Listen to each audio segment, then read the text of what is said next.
के प्रभु मेरे दादाजी की आत्मा को शांति दे,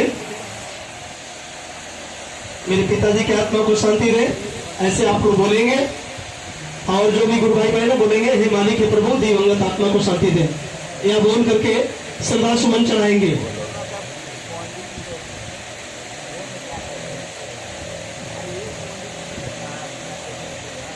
चढ़ाते जाए, अंदर में बोलते जाए, हे मालिक हे प्रभु दिवंगत आत्मा को शांति दे। और बोल करके चढ़ा करके फिर अपने स्थान पर पुनः बैठ जाए जहां आप बैठे थे।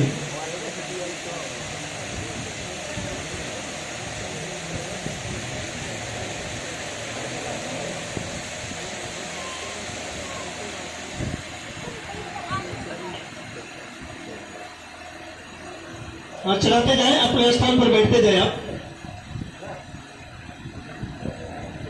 अंदर में जरूर बोलिएगा, हे मालिक हे प्रभु दिवंगत आत्मा को शांति दे। रिश्ते में जो लगते हो आपके, तो रिश्ता को संबोधित करते हुए अंदर में बोलेंगे, हे मालिक हे प्रभु उन्हें शांति दे।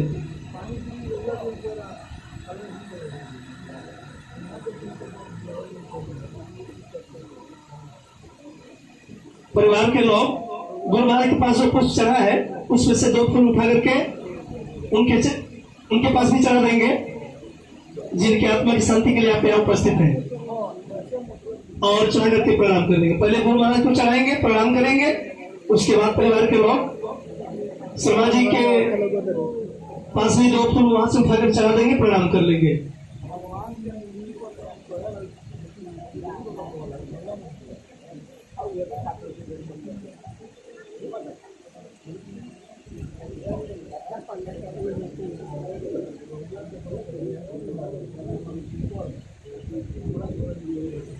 जो लोग अभी वंचित हो, इस पुष्प यहाँ है, पुष्प रखा हुआ है, पुष्प ले लें हाथ में और चढ़ा करके प्रणाम कर लें।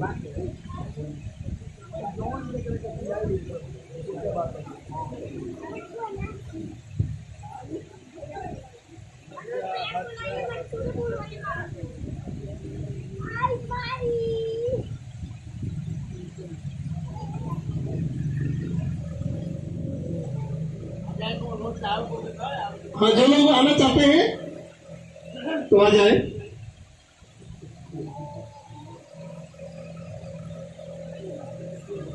हाँ, भरपूर फूल है। भंडारे में जो सेवा कर रहे हैं उन्हें भी थोड़ा सा दीजिए सूचना, वो भी बारी बारी यहाँ करके या कार्यक्रम में भाग ले लें, उसके बाद फिर सेवा में चले जाएं।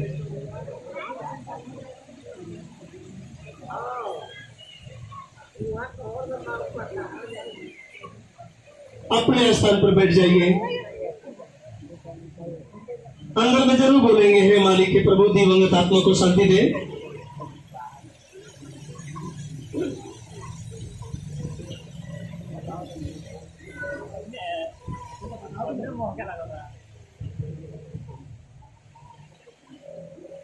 चलिए आप बैठ जाइए।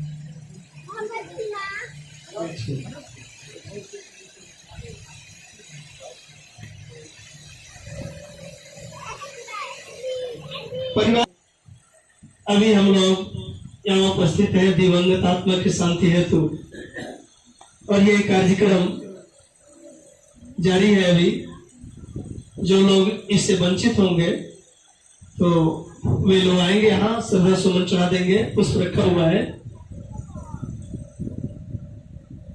एक कार्यक्रम का रूपरेखा जो है आप देख रहे हैं। अभी आपने अपने आराध्य देव से प्रार्थना किया है, मालिक के प्रभु दिवंगत आत्मा को शांति दे। एक बहुत बड़ा महत्वपूर्ण बिंदु है। इस दुनिया में हम सभी लोग अपने लिए भगवान से प्रार्थना करते हैं, मालिक हे भगवान हे प्रभु परमात्मा हमारी गाड़ी खरीदा जाए, मकान बन जाए, नौकरी लग जाए, बीमारी ठीक हो जाए। तरह तरह के लोग प्रार्थना करते हैं, लेकिन जो दूसरों के लिए प्रार्थना करता है वो परमार्थी होता है। इससे क्या होगा, आपके साधना में से जरा सा अंश कटेगा और आत्मा को शांति मिल जाएगी। एक लोक प्रचलन एक व्यवस्था है। लोग कहते हैं 5 पंच के मुंह में परमेश्वर का वास होता है। जब 2 पक्ष में विवाद हो जाता है, झगड़ा फंस जाता है, पंचायत लोग बैठाते हैं, उसमें गांव के छोटे बड़े सभी लोग बैठते हैं, पंचायत सुलझाना चाहते हैं, नहीं सुलझता है तो पंचायत से 5 लोग साइड में जाते हैं, किनारे एक तरफ उठ करके, और एक ठोस निर्णय लेते हैं और उसके बाद आकर बताते हैं तुम दोनों पक्ष मानने को तैयार हो तो हम फैसला सुनाए, नहीं तो तेरे लिए कोर्ट कचहरी थाना मुकदमा सब तैयार है। तो लोग कहते हैं 5 पंच के मुंह में परमेश्वर का वास होता है। जब 5 पंच की बात मालिक सुन सकता है, इतने लोगों ने मालिक से प्रार्थना किया है, मालिक के प्रभु दिवंगत आत्मा को शांति दे। क्या मालिक सुनेंगे कि नहीं सुनेंगे? अवश्य सुनेंगे। जब 5 आदमी की बात को सुन सकते हैं तो आप सबकी बात को सुन सकते हैं। हम आप भले किसी की बात तो सुने, लेकिन मालिक सबकी बात सुनते हैं। तो परमार्थ के लिए उनके आत्मा के शांति हेतु आपने यह कार्यक्रम किया, और कहीं भी जाएंगे इसको आप ध्यान में, अवतांत के लोग हैं जिनको जिसमें संतुष्टि मिलती है कार्यक्रम करते कराते हैं। वहां आप चले जाए, खाने की स्थिति आ जाए तो आप पहले पता लगाएंगे खाना भोजन हमारे लायक है कि नहीं है। अगर नहीं है तो उससे आप बचेंगे, अगर है तो भोजन के लिए आप जब बैठेंगे तो सभी लोग भोजन करने जब बैठते हैं तो अन्नपूर्णा देवता को, अन्न देवता को प्रणाम करते हैं, अतः भोजन करते हैं। और वास्तव में ऐसा होना भी चाहिए, क्योंकि साक्षात देवता अन्न देवता, 2 टाइम लगातार अन्न देवता ना मिले तो सभी देवी देवता भगवान गुरुदेव ताक पर चले जाएंगे। तो भोजन से पहले नमन कर लेना चाहिए कि आपकी दया कृपा से आज मुझे ये मिला, हे प्रभु ऐसे ही हमेशा चलता रहे, हमें मिलता रहे। तो भोजन करने के लिए जब आप बैठेंगे तो प्रणाम करेंगे अन्न देवता को। उसी दौरान 2 शब्द अंदर में आवाज लगा देंगे, हे मालिक, हे प्रभु, मैं उस आत्मा के नाम पर भोजन करने जा रहा हूं, उस आत्मा को शांति दे, दिवंगत आत्मा को शांति दे। यह बोल करके जब आप भोजन करेंगे तो आपके ऊपर कर्ज नहीं चढ़ेगा, ऋण नहीं चढ़ेगा। कई संजोगवश वो आत्मा भटक गई, जब आप यहां से सफर करेंगे तो आपके सामने रोड़ा बनकर खड़ी हो जाएगी, तूने मेरे नाम पर भोजन किया तो मेरे लिए तुमने क्या किया। इसलिए हमारा आपका फर्ज है जरूर आत्मा के शांति के लिए मालिक से आग्रह करते हैं, क्योंकि गुरु महाराज ने कहा इस संसार में जितने भी रिश्ते हैं सभी रिश्तों से सबसे बड़ा रिश्ता होता है गुरु भाई बहन का रिश्ता, और सारे रिश्ते तो यही तक सीमित है। लेकिन ये रिश्ता ऐसा रिश्ता है जब आप शरीर छोड़ेंगे तो आगे पीछे सभी लोग एक ही मंजिल तक जाएंगे। ये बहुत बड़ी रिश्ता है, इस रिश्ता को गुरु महाराज ने कहा इसे जरूर निभाना। तो एक काम आप कर लेंगे, एक कार्यक्रम का जो रूपरेखा आप देख रहे हैं, 4 कोने पर 4 के लिए खम्मा जो लगा है, ये 4 चीज का सूचक है, अर्थ धर्म काम मोक्ष। 4 चीज की प्राप्ति होती है इसमें, जो आस्था श्रद्धा विश्वास प्रेम रखता है। ये 5 कलसा जो रखा हुआ है ये तो संसारिक चीज, मैंने आपको बताया संसारिक चीज ये 4 मिलता है, अर्थ धर्म काम मोक्ष। संसार के लोग सीधा अर्थ में जाते हैं रुपया पैसा, अर्थ का मतलब रुपया पैसा, धर्म का मतलब स्वर्ग जाना, वैकुंठ में जाना, काम का मतलब बाल बच्चा पैदा कर लेना, मोक्ष का मतलब वही स्वर्ग जाना। तो धर्म का मतलब दान दान करना, और मोक्ष का मतलब स्वर्ग जाना। ये 4 चीज लोग जानते हैं, लेकिन गुरु महाराज जी इस बात को बताए। अर्थ का मतलब होता है ये शरीर जो आपको मिला है, क्यों मिला है, क्या करना चाहिए, आप क्या करते हैं, इसका अर्थ मालूम हो जाए, इसे कहते हैं अर्थ। धर्म का मतलब तो स्वामी जी महाराज ने बस एक ही चौपाई में लिख दिया, स्पष्ट कर दिया पूरे धर्म का निचोड़। पर हित सरिस धर्म नहीं भाई, पर पीड़ा समय यदवाई। दूसरों पर दया करना जैसा धर्म कोई धर्म नहीं, दूसरों को मारना काटना जैसा पाप कोई पाप नहीं। यानी जीवों पर दया करना सबसे बड़ा धर्म, यह है धर्म। काम का मतलब ये शरीर जो हमको मिला है, जिस काम के लिए हमारा काम पूरा हो जाए, हम अपने निज धाम पहुंच जाए, यह है काम। मोक्ष का मतलब जन्म मरण के चक्कर में फिर न फंसना पड़े, इस संसार में फिर ना आना पड़े, सदा के लिए हम जन्म मरण के चक्कर से मुक्त हो जाए, अपने निज घर चले जाए। और निज घर जाने के बाद उसमें से आना मुश्किल हो जाता है, नहीं आ सकता जी। जैसे बारिश होती है, बारिश के बाद अब देखते हैं वो पानी बहकर नाली में जाता है, नाली से बहकर नाला में जाता है, नाला से बहकर झील में जाता है, झील से बहकर नदी में जाता है, नदी से बहकर दरिया में जाता है, और दरिया से बहते हुए जाकर सागर में मिल जाता है, और सागर में मिलने के बाद उसमें सारा भेदभाव खत्म, और ये हम दुनिया के लोग उस सागर का वो पवित्र गंगा जल लाते हैं। मान्यता है और सच्ची बात भी है, उससे गंगा जल, जबकि सारा कचरा जाकर उसमें मिल गया। उस गंगा जल को आप बोतल में शीशी में भर कर रख दीजिए, कितना हो दिन रख दीजिए, वो उसमें बदबू नहीं आएगा, उससे शर्म पैदा नहीं होगा, कीड़े नहीं होंगे उसमें। ये सच्चाई है। ठीक वैसे ही ये जीव साधना करके जब अपने निज घर चला जाता है तो हमेशा के लिए मुक्त हो जाता है, और वहां जाने के बाद फिर आना जाना चक्कर खत्म। तो ये है मोक्ष। ये 5 कलसा जो है ये 5 चीज का सूचक है। ये जल, पृथ्वी, अग्नि, वायु, आकाश, ये 5 तत्वों से शरीर बना है। आपने 5 तत्वों को 5 में विलीन कर दिया, आग लगाया, जलाया, 5 में विलीन कर दिया, तो कलसा के माध्यम से 5 देवताओं का पूजन हुआ। ये सच्चा देवता है। अगर शरीर में एक तत्व की कमी हो जाती है तो आदमी बीमार पड़ जाता है।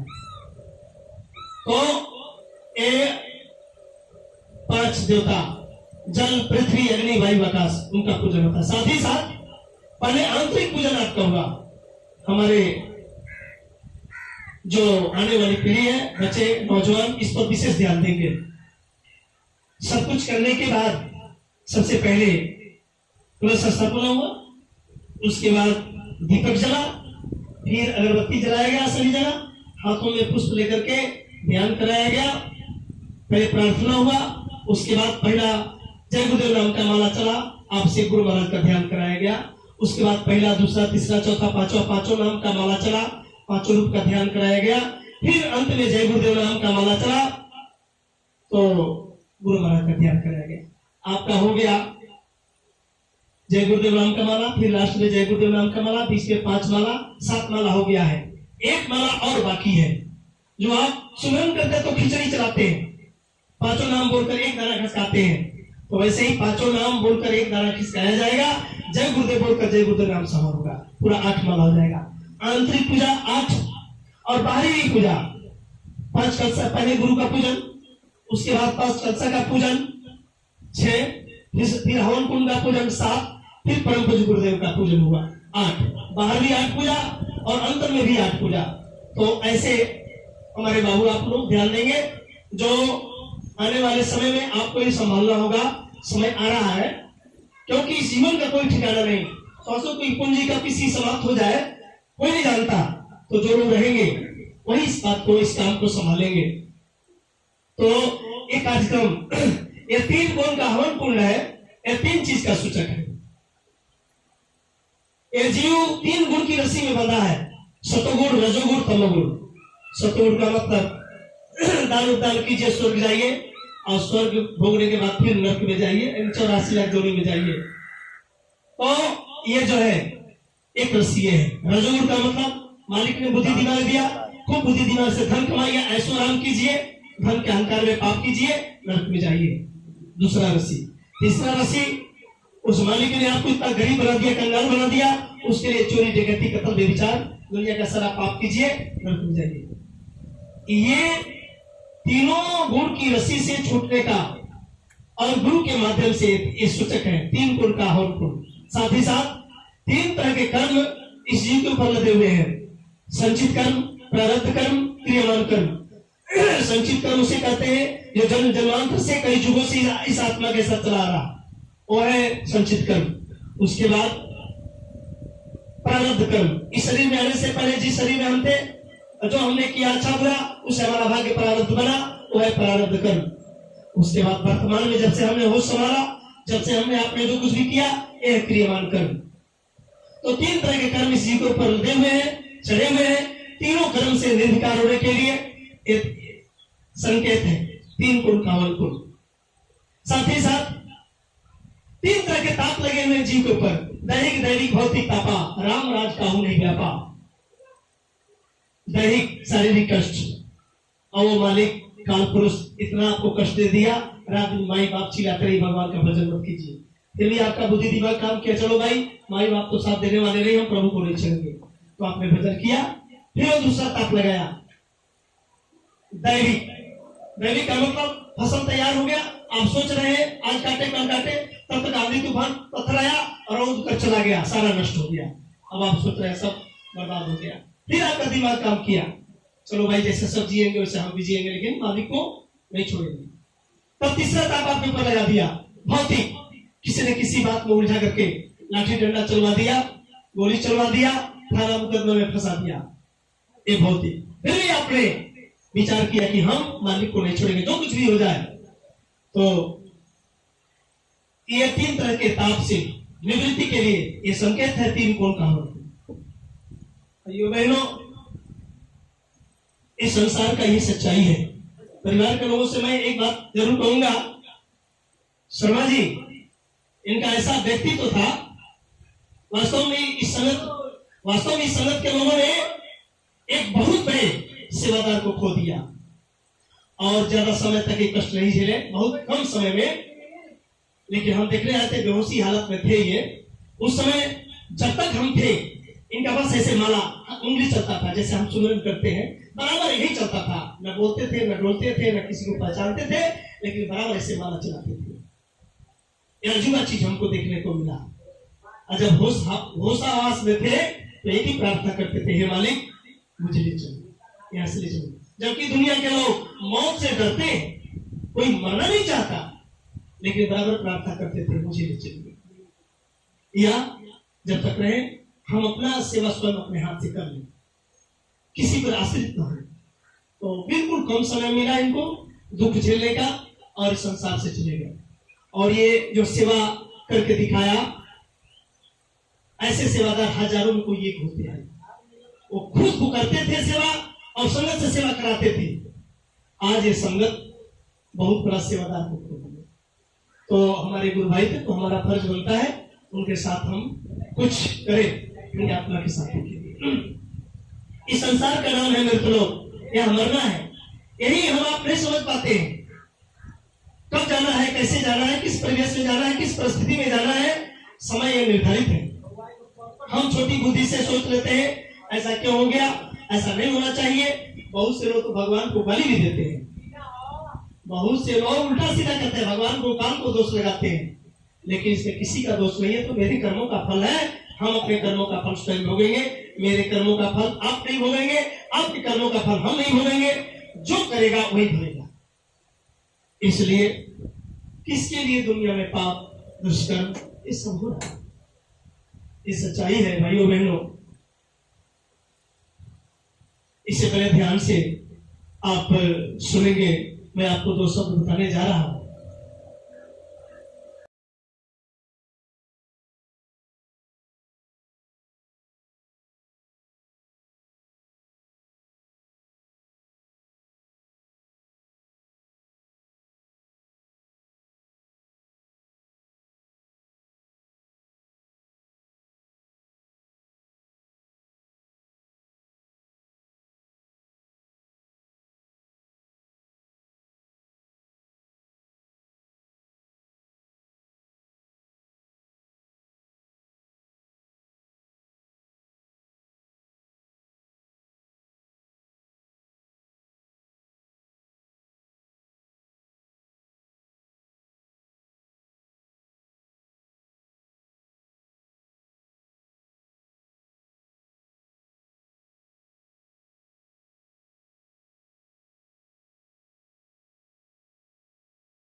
चार दिनों की प्रीत जगत में, चार दिनों के नाते हैं, चार दिनों की प्रीत जगत में, चार दिनों के नाते हैं। पलकों के पर्दे पड़ते ही सब नाते मिट जाते हैं। चार दिनों की प्रीत जगत में, चार दिनों के नाते हैं। जिसकी चिंता में तू जलता, अरे ही चिता जलाते हैं। क्या विचित्र विडंबना है। जिसके चिंता में रात दिन आदमी जलता है, वही चिता में लगाता है, सब कुछ कर देता है। जिनकी चिंता में तू जलता, अरे वे ही चिता जलाते हैं। जिन पर रक्त बहाए जल सम, जिन पर रक्त बहाए जल सम, जल में वही बहाते हैं। चार दिनों की प्रीत जगत में, चार दिनों के नाते हैं। हम यहाँ दुनिया के लोग कहते हैं ये जिंदगी 4 दिन की मेहमान है। वो 4 दिन क्या है? बाल्यावस्था, किशोरावस्था, जवानी और बुढ़ापा। तो बाल्यावस्था तो समझ में नहीं आया क्योंकि बेहोशी हालत में हम थे उस समय। और जब वृद्धावस्था आ जाता है अंत समय, तो उस समय भी अपने आप को संभाल नहीं पाते, समझ नहीं पाते, गला रुध जाता है, सब अपने दूर हो जाते हैं, शरीर शिथिल पड़ जाता है। बस 2 समय है, 2 अवस्था, किशोरावस्था पढ़ने सीखने का और जवानी कुछ करने का। अब अच्छा से अच्छा कीजिए, बुरा से बुरा कीजिए, जो मर्जी कीजिए। मालिक ने आपको स्वतंत्र भेजा, कर्म करने के लिए स्वतंत्र कर दिया, लेकिन फल भोगने के लिए स्वतंत्र नहीं किया। घर के स्वामी के जाने पर घर की शुद्धि कराते हैं। घर के स्वामी के जाने पर घर की शुद्धि कराते हैं। पिंड दान कर प्रेतात्मा से अपना पिंड छुड़ाते हैं। पिंड दान कर प्रेतात्मा से अपना पिंड छुड़ाते हैं। पलकों के पर्दे पड़ते ही सब नाते मिट जाते हैं। 4 दिनों की प्रीत जगत में, 4 दिनों के नाते हैं। चौथे से 40वें दिन तक हर एक रस्म निभाते हैं। कोई 4 दिन पर करता है, कोई 12, 13, 16, 40 दिन तक लोग करते हैं। चौथे से 40वें दिन तक हर एक रस्म निभाते हैं। मृतक के लौट आने का कोई जोखिम नहीं उठाते हैं। 4 दिनों की प्रीत जगत में, 4 दिनों के नाते हैं। पलकों के पर्दे पड़ते ही सब नाते मिट जाते हैं। कल तक जो चलता फिरता था, आग ठंडी हो गई, चिता भी ठंडी हो गई। कल तक जो चलता फिरता था, बनकर तस्वीर लग गया, लटक गया दीवार पर, मजबूर कितना हो गया। जब एक दिन तस्वीर बनकर दीवार में लटक जाना है, तो फिर ऐठन किस बात का, अकड़ किस बात का? सारा अकड़ खत्म हो जाएगा, दीवार में चिपक जाएंगे। इसलिए थोड़े समय के लिए अवसर मिला है तो इसका लाभ उठा लिया जाए, लोगों में प्यार और खुशियां बांटा जाए। अगर हम किसी को सुख नहीं पहुंचा सकते तो हम किसी को दुख भी न दें, ये हमेशा अपने दिलो दिमाग में रखें। क्योंकि अवसर जो मिला है बड़े सौभाग्य से मिला है। 83,99,999 जोड़ियों को पार करने के बाद ये अवसर मिला है, ये मिलने वाला नहीं। तो कब जाना है, कैसे जाना है, समय निर्धारित है। हम छोटी बुद्धि से काल को, भगवान को दोष लगाते हैं। बहुत से लोग तो गुरु महाराज को भी दोष लगाते हैं।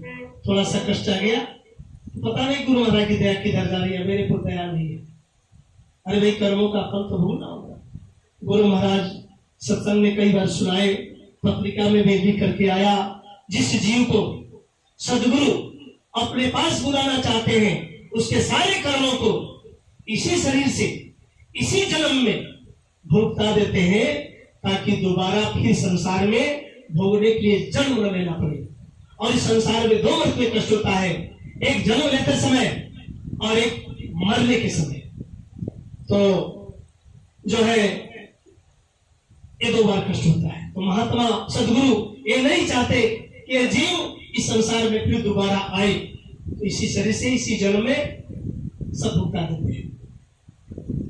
तो राजा विक्रमादित्य थे, बड़े धर्मात्मा राजा। वो जनता का खोज खबर लिया करते थे, कौन दुखी है कौन सुखी है, और जनता को अपना पुत्र जैसे समझते थे, पुत्रों प्यार करते थे। और कोई दुखी अगर मिल गया तो हर प्रयास करते थे उसके दुख को दूर करने के लिए। एक दिन की बात, राजा विक्रमादित्य भ्रमण में निकले थे। क्या देख रहे हैं, एक भैंसा चला जा रहा, उधर से एक आदमी चला जा रहा। भैंसा और आदमी दोनों जब करीब पहुंचे तो भैंसा टूट पड़ा, आदमी को मार दिया, आदमी मर गया। और जब आदमी मर गया तो भैंसा जमीन पर लोटपोट किया, भालू बन गया। विक्रमादित्य देखकर घबरा गए, क्या मैं देख रहा हूँ विचित्र ये लीला। अभी भैंसा के रूप में था, आदमी को मार दिया, अभी भालू बन गया। और छुप करके देखने लगे आप क्या करता है। फिर कुछ दूर जाने के बाद भालू ने एक आदमी को मार दिया। आदमी जब मर गया तो भालू जमीन पर लोटपोट किया, एक सुंदर औरत का वेश बनाया, और खूबसूरत औरत। जंगल का रास्ता था, जैसे आप दोनों जाते हैं तो जंगल पड़ता है, वैसे जंगल का रास्ता था।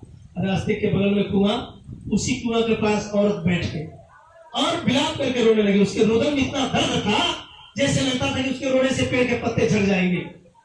खूब रो रही है। तब तक 2 नौजवान सगे अपने भाई, एक ही माँ के 2 बेटे फौजी थे, घर जा रहे थे, कोई उत्सव पड़ा था। दोनों वहां पहुंचते तो और रोने लगी। बड़ा भाई जो था उसने कहा, देवी क्या बात है, क्या कष्ट है, क्यों रो रही है। उसने कहा, मेरा इस दुनिया में कोई नहीं, मैं अपने दिन को सोचकर रो रही हूँ। मेरा दिन कैसे कटेगा, मेरा जीवन बसर कैसे होगा, मेरा कोई नहीं। उस नौजवान ने कहा, तुम तैयार हो जाओ तो मैं तुझे अपनी पत्नी बनाऊंगा, तुम्हारा जीवन बसर करा दूंगा। और तैयार हो गई, रिश्ता पक्का हो गया। उसके बाद बड़े भाई ने छोटे भाई से कहा, तुम और तेरी भाभी तुम यहाँ दोनों बैठो, मैं जा रहा हूँ, सामने जो गांव दिखाई दे रहा, मैं खाने की चीज लाता हूँ, हम खा पी करके तब अपने घर चलेंगे। देवर भाभी रुक गए, वो खाने की चीज लेने चला गया। उसके बाद औरत ने कहा उस छोटे भाई से, तुम बहुत सुंदर लगते हो, तेरी मेरी जोड़ी बड़ी अच्छी है, तुम उससे शादी कर लो, उसका तो उम्र ज्यादा हो चला है। मैं तो तुम्हें चाहती थी, लेकिन उसने पहले बात रख दिया तो हमने हाँ कर दिया, तुम उससे शादी कर लो। उसने कहा, नहीं भाभी माँ के समान होती है, तुम जो सोच रही हो बहुत गलत है, ये पाप हमसे नहीं होगा। उसने कहा, पाप पुण्य क्या होता है, छोड़ो इन बातों को, शादी कर लो। बार बार कहती रही, नकारात्मक उत्तर देता रहा। अंत में उस औरत ने कहा, तुम मेरी बात नहीं मानोगे तो अच्छा नहीं होगा, सोच लो। उसने कहा, जो कुछ भी हो जाए ये पाप मैं नहीं करूंगा। उसके बाद औरत ने क्या किया, ब्लाउज को फाड़ दिया, बाल को भी घेर दिया, कपड़ा तितर बितर कर दिया। वो नौजवान आया खाने की चीज लेकर के, देखा, कहा, रे देवी तुझे क्या हो गया। उसने कहा, शुक्र करो कि तू जल्दी आ गए, ये तेरा भाई इतना नीच है, ये कमीना मेरा इज्जत लूटने के लिए उतारू था, इसके साथ सब हुआ। बस इतना ही सुनते ही वो म्यान से तलवार निकाल लिया। उस जमाने में भाला और तलवार की लड़ाई करते थे। म्यान से तलवार निकाल लिया उस अपने भाई के गर्दन को काटने को। ये भी यहाँ बबूला हो गया। गजब, पल भर के रिश्ते में खून के रिश्ते को भूल गया। ये भी म्यान से तलवार निकाल लिया। दोनों में युद्ध शुरू हुआ। मल्ल युद्ध, लड़ते लड़ते लड़ते दोनों लहूलुहान हो गए। उसके बाद दोनों ने एक दूसरे को मार दिया, दोनों के दोनों मर कर ढेर हो गए, मर गए। उसके बाद औरत ने जमीन पर लोटपोट किया, एक सांप का रूप धारण किया। वो सांप सरसर सरसर चला जा रहा था। एक नदी में एक माझी नौका लेकर खड़ा है, पूरे नाव के लोग उस पर सवार हैं, इस पार से उस पार जाने को। उसी नौका के नीचे जाकर सट गया। माझी जब नौका लेकर चला तो भी साथ में चलने लगा। बीच धारा में जब नौका पहुंची तो मारा ऐसे छलांग नौका के अंदर। भाइयों बहनों, सबको अपनी जान प्यारी होती है। अपनी अपनी जान बचाने के लिए सब के सब इधर से उधर भागने लगे। नौका डिसबैलेंस हुई, नौका डूब गई, सबके सब डूब के मर गए। उसके बाद वो पानी से निकला बाहर, एक पुरुष का रूप धारण किया। वो धोती कुर्ता छता छड़ी खड़ाऊ धारण किया, टीका चलन किया, खटर खटर चला जा रहा। विक्रमादित्य ने सोचा अब मौका मिला है इससे पूछने का। जाकर आगे से घेरते हैं, पैर पकड़ लेते हैं, कहते हैं प्रभु आप कौन हैं? उसने कहा मैं कौन हूं, इसे तुम्हें क्या लेने देना, जाओ तो अपना काम करो। उन्होंने कहा मैंने अपनी आंखों से देखा है, भैंसा बनकर आपने एक आदमी को मार दिया, बैल ये भालू बनकर एक आदमी को मार दिया, औरत बनकर दो नौजवानों को मार दिया, सांप बनकर एक नौका लोगों को डुबाकर मार दिया। मैंने सब इन आंखों से देखा है, आप कृपा करके बताएं। तो उसने कहा तुमने सब देखा? तो सुनो, मैं काल हूं, महाकाल, विधि के विधान के मुताबिक मैं अपना रूप बदलता रहता हूं। जब जिसका अंत करना होता है मैं रूप धारण करता हूं।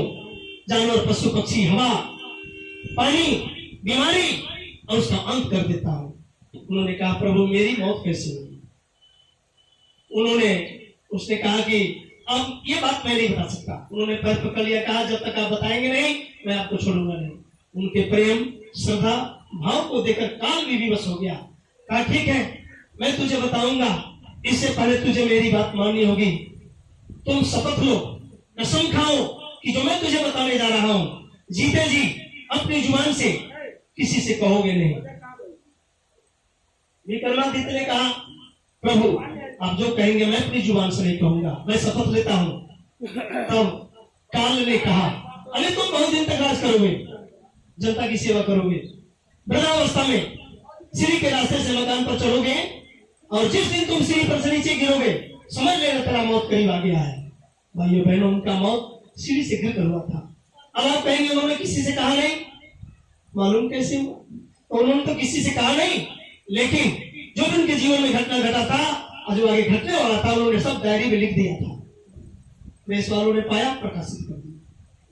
कहने का मतलब है कब जाना है, कैसे जाना है, तो समय निर्धारित है। परिवार के लोग शर्मा जी के लिए एक बूंद आंसू नहीं बहाएंगे कभी नहीं। कभी याद आए उनका वियोग अगर सताए आपको तो एकांत में बैठकर अपने मालिक से, प्रभु से, आराध्य देव से प्रार्थना करेंगे, हे मालिक, हे प्रभु उनकी आत्मा को शांति दे। तो अब जो है अरविंद बाबू लाइए लकड़ी उसमें रखिए, और जो फूल है उसको उठाकर यहाँ रख दीजिए। वो फूल जो उसे उठाकर यहाँ रख दीजिए, उस पर लकड़ी लाइए, लकड़ी डालिए,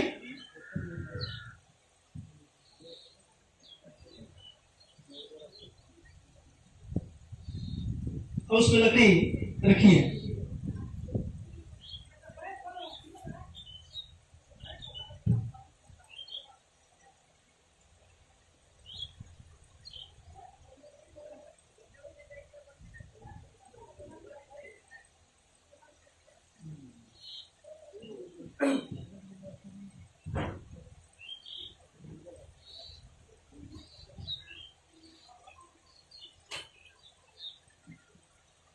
अब ये कार्यक्रम पूर्णावती की तरफ जा रहा है।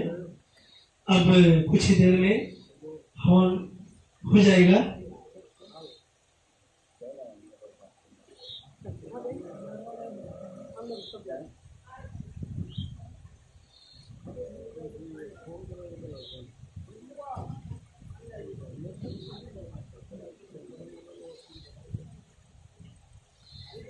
इस कार्यक्रम में किसी तरह का मानसिक दबाव नहीं।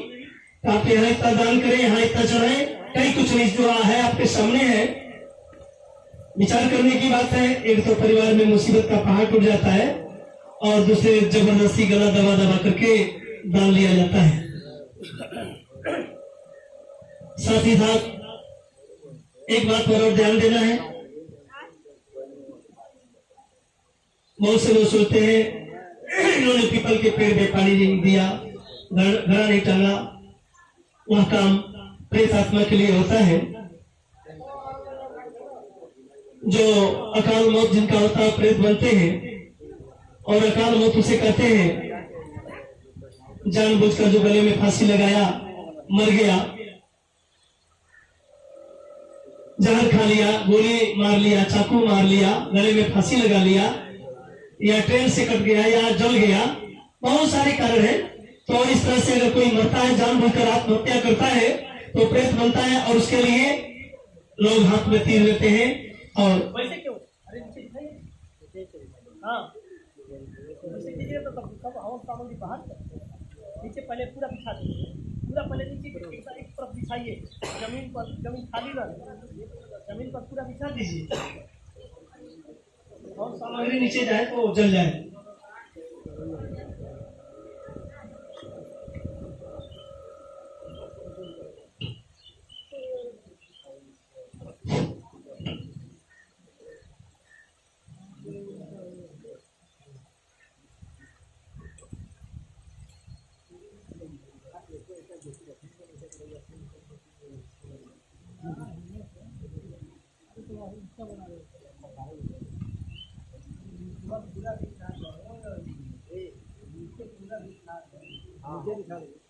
नीचे पूरा बिछा दीजिए, नीचे बिछा दिया और फिर ईंटा पर भी थोड़ा बिछाइए, कुछ ईंटा पर बीच में थोड़ा खाल दीजिए ताकि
जब तक मतलब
नीचे में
वो किसी काम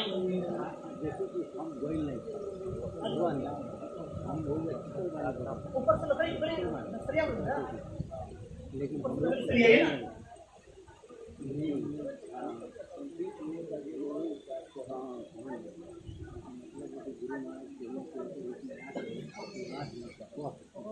जितना वो मेरे को चाहिए और बच्चा के बाद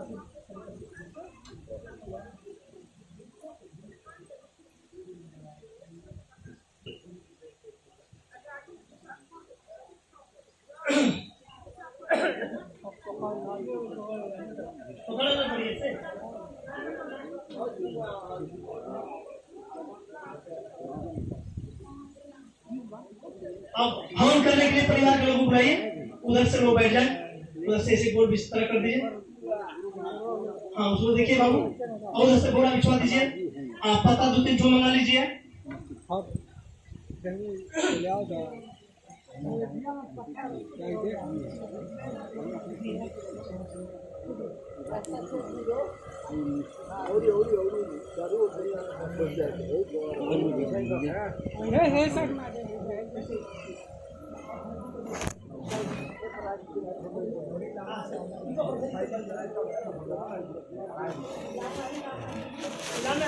बैठा नहीं